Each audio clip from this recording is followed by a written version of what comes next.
Hi, and welcome to Doing Life with Pastor Donovan and Pastor Chantal. It's so good to have you with us today. And today I'm sitting with someone that I only met a couple of months ago, but it feels like I've known her forever. So Pastor Brenda, welcome to Doing Life with Pastor Donovan and Pastor Chantal. It's so good to have you with us today. Do you want to say hello to the viewers? Hi, it's lovely to be here with you. It's not something I'm very used to, but it's lovely to be with you. Thank you for inviting me. Thank you so much for your time. Yes, And so, Brenda, before we start, tell the viewers a little bit, who is Brenda? Well, it's always difficult to explain yourself to other people, but I see myself as a daughter of the Most High God.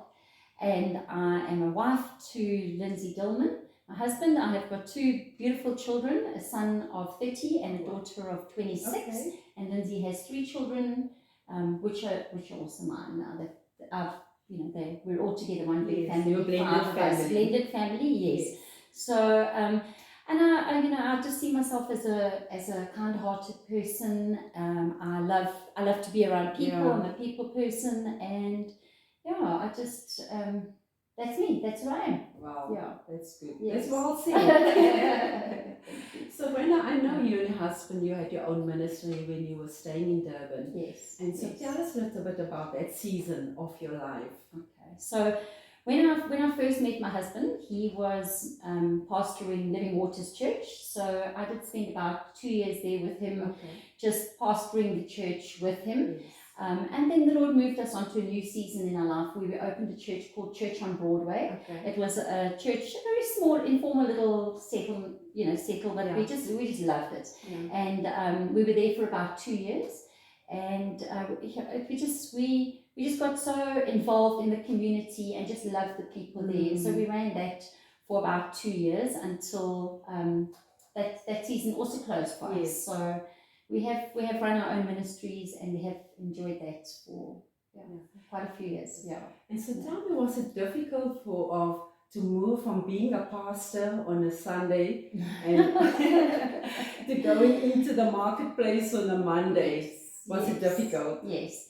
It's quite an adjustment because, as you know, being a pastor's wife is a very different role to working in the secular world. But I've worked in the secular world my whole life. I've never been in full-time ministry. I've always just been there to support my husband. And so it was difficult, but I used to transition it in, because everything I used in the ministry on a Sunday, I would just take back into the secular world and just continue ministering while I was working with people, because, as you know, I'm a nurse. Yes. So I do have that opportunity to speak into a lot of people's lives. So for me, the transition wasn't that bad, because it was going from ministry to ministry. Yes, it was just a different platform. Just a different platform, Just a different and was the patients, were they always open to it? It depends, and you had to be very careful, because living in Durban at the time, we have lots of different cultures and lots of different religions. So you can't force your religion onto other people, but just by showing them the love of God, and without, having to throw stuff at them, I just believe I won over a lot of their hearts just by showing the love of God. And I think that is the most important thing, just to show people love. Yes. Because I think each and every person, they want to be loved, and they want to feel accepted. Yes. And so irrespective from what background you come from, love is the same. Exactly. And I think you get the opportunity in my career to be able to show that love to people in a way where they are actually at their worst, because they are grumpy and they are sick, and so you get to just love on them, which you see kind of their worst side. You don't see their best Sunday wear, because they're all looking their worst. They're in hospital in bed, and so you get to love them, and you get to care for them and show the love of God that way. That's important. And so tell me, why the move to Johannesburg?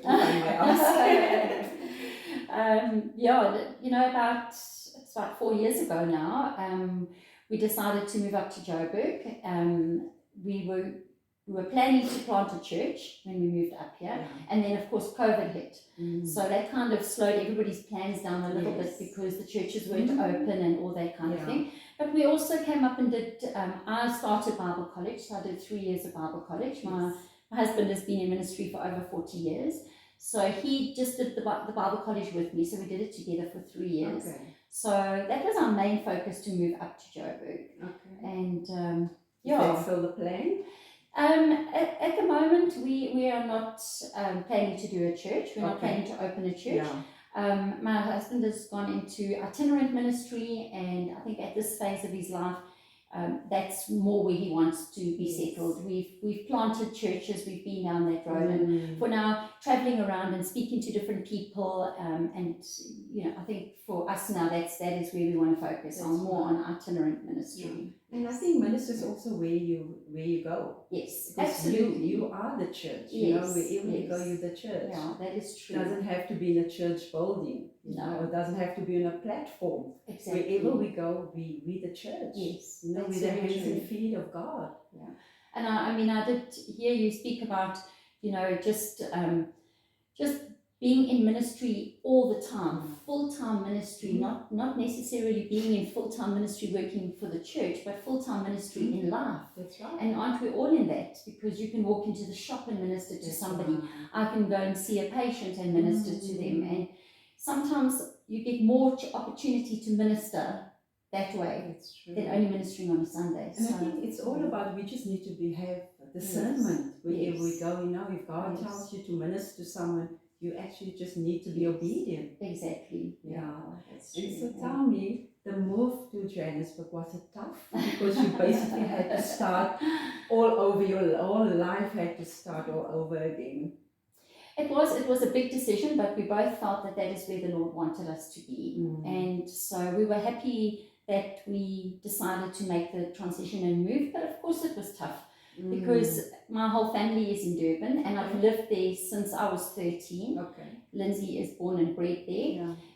So for us, it was the familiarity that I had to leave behind, the knowing where you are, where everything is, the people and all that. So it was a big adjustment to come to Joburg for me.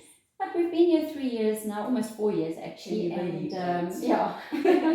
and we've settled, He'll tell you I still hanker after Durban sometimes, but I think it's because of what I know and my family are there, and But are you enjoying it? We're quite settled in Joburg. We've made a lot of friends. Church has been amazing, so we are quite settled. And you started your own business recently. Yes, was I have. A difficult decision to leave, to move from a stable income and know that it's going to be finances at the end of the month to now just trust the Lord? Was it a difficult decision? It has been a difficult decision. I do believe the Lord has been in it, and it's been coming a long time. I think the Lord started unsettling me in the place where I was working. I just started being unsettled and not happy, sort of, getting itchy feet, as they say. And I think that was the Lord's way of just saying, the time is now. It's now or never.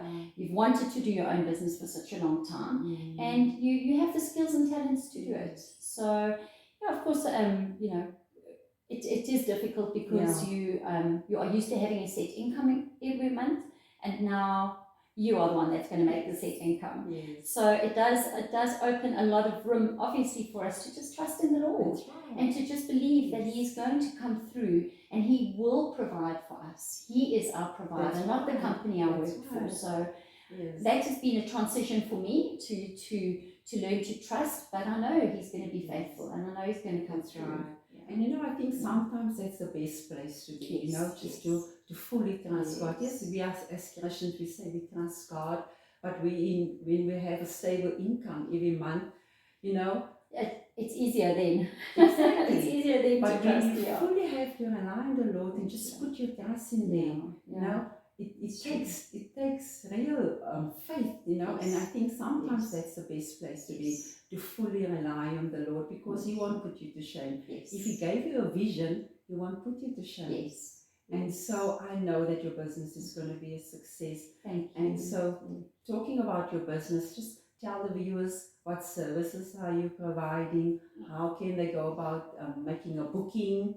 Do you go to them? Do they come to you? Just tell the viewers. Okay, so I've opened up a company called Sustainable Health and Wellness, and just to give you a bit of a history on that, the Lord woke my husband up a couple of months ago with this word sustainable, and it's not a word we ever use, and I just believe that the Lord dropped that in his heart, because that is what I want my business to be. I want it to be sustainable health. How do we sustain our health? How do we keep ourselves, and we spoke about it earlier, in a good place as we're getting older? How do we keep ourselves healthy? So that is my main focus of my business. I do all nursing, any home nursing. So I go to their home and do the nursing there, and I also do a lot of the vitamin IV drips, which has become quite popular nowadays. A good way to take your vitamins straight into your vein, and 100% absorption. So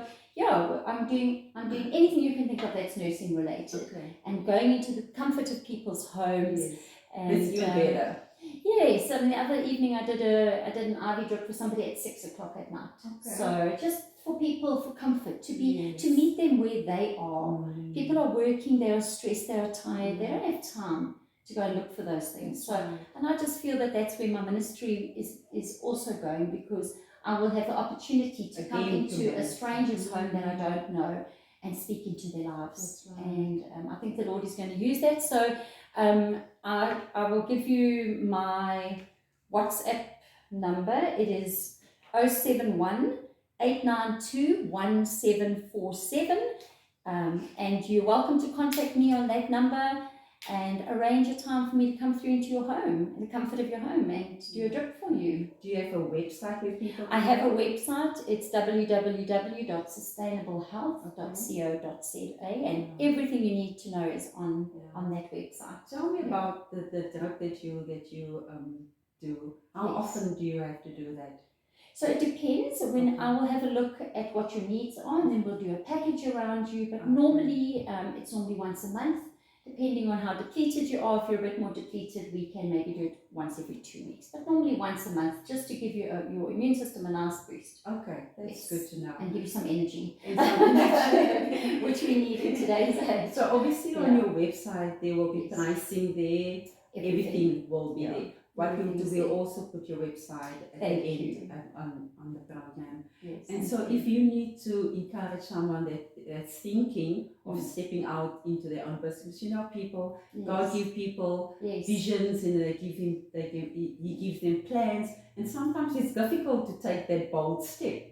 So if you need to encourage someone watching today that wants to start their own business, what would you say to them?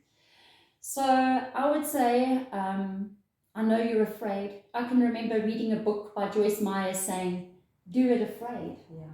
And that's what I've done. I've just stepped out in faith. And it's one of my favorite verses in the Bible is Jeremiah 29 verse 11, and it says, for I know the plans that I have for you, declares the Lord, plans for prosperity and not for disaster, to give you a future and a hope. And I believe the Lord will speak to you as He did to me. And you just need to take that step of faith, because if anybody else can do it, so can we. And it isn't easy, but we need to know that the Lord has the best interest at heart for us, and that He's not going to let us down.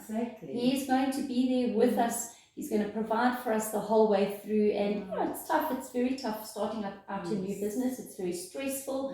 But when the Lord is there, we know that He's going to provide as He promises in His word. And so go for it. Definitely go for it. I wish I'd done it many years ago. I've started very late in life, but then again, it's also never too late. It's never too late. Time. God's time is always the perfect time. And I'm thinking of when we step out to start our own ministry, I always say to my husband, you know what? God gave us word. God gave us the plans. He gave us scripture. So we don't say it's going to be easy.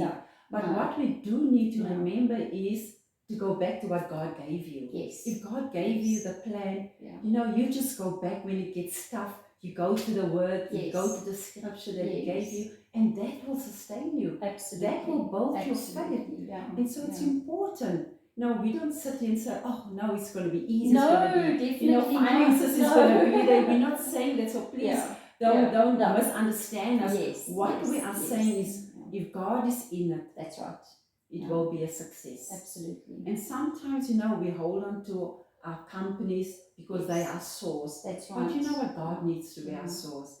And Yeah. so today we just want to encourage you that, you can do it. If God Absolutely. gave you that vision, that plan, you can do it. Because with God, all things are possible. Absolutely. And He will walk that road with you. I mean, I can remember when the Lord was unsettling me in my job. I can remember very clearly speaking to my boss that day and saying to him, I love working here and I'm so grateful for the salary every month, but you're not my provider. That's the right. Lord is my provider. And I can remember saying that, and I said it boldly and strong. I was very encouraged when I said that, because that is true. Yeah. The Lord will provide for us That's as we go along. And yes, as we say, it's not easy. Yes. And no one's saying it's going to be a walk in the park, but it's an opportunity. If you've got something, if you've got a passion that the Lord has put inside of you, I know I'm going maybe a little bit off time, but you go from when I was a little girl, my calling of going into nursing was always on my life. My mother used to say I used to walk around at nursery school, put that little black cape on and the nurse's hat. Yes. And if anybody ever got hurt, I would be the first one to run to the first aid kit and get a plaster and put it on. Yes. So I knew that calling was always in my life, and I believe the Lord puts that there for a reason, because it isn't a calling that everybody wants to do and that everybody's good at. Yeah, it's not as glamorous. No. So it isn't for everybody, but I'm blessed that He gave me that calling, because that calling I've been able to use to not only help people when they are not well and be there for them, support them, guide them, encourage them, but I've been able to minister to them. Right. And I wouldn't have had that if I had been sitting in an office job behind the desk. Right. So don't be afraid to know what your calling is that God has given you in your life, and to use it for the purpose that He has given it to you, because He's given us skills for a reason. And I think the important thing also is to be comfortable in your calling. Yes. No, don't look at someone else and think, I wish I could do that. No. Yes, God knows us the best. He knitted us together in our mother's womb before we were born. So He knows what He placed inside of you. Yes. So if He placed a calling in you, own it. Yes. Walk in it boldly, confidently. Because 100%. don't want what other people have, because you're going to fail in it. And we do that. Unfortunately, we always see others and think they're better at things than ourselves. But I had to say to myself, what skills has the Lord given me? That's right. What has He given me to use? Yes. And I know you had Pastor Nicoline on here a few weeks ago, and she's given the skills to do hair. And I said to her, that's definitely not what was given to me. I don't want anything to do with doing people's hair. And we had a good laugh about it. She said, I don't want anything to do with nursing and blood, and I don't want anything like that. So the Lord gives us individual callings on our lives, and those gifts we use, because that's how we minister to people. Right. Yeah. That's right. So, Brenda, thank you so much for taking the time out to just sit with me and just to encourage people, to tell people your journey, your life story. And my prayer for you is that God will take your business from strength to strength and glory to glory, and that you will eat the fruit of your labor. And so I know it's going to be a success. Amen. Thank you so much for the opportunity of being here, and the opportunity to speak into the lives of these beautiful women, and maybe even some men during the month of August for Women's Month. So thank you. So family, next week, it's the last Wednesday of August, so I will be sitting with my last guest. I will be sitting with Vanessa. She's also a beautiful woman of God. She's steadfast in her faith, but she's also a very successful businesswoman. So don't miss next week. And so we would love to have you again with us next week. So from our home to your home, we love you and we continue praying for you.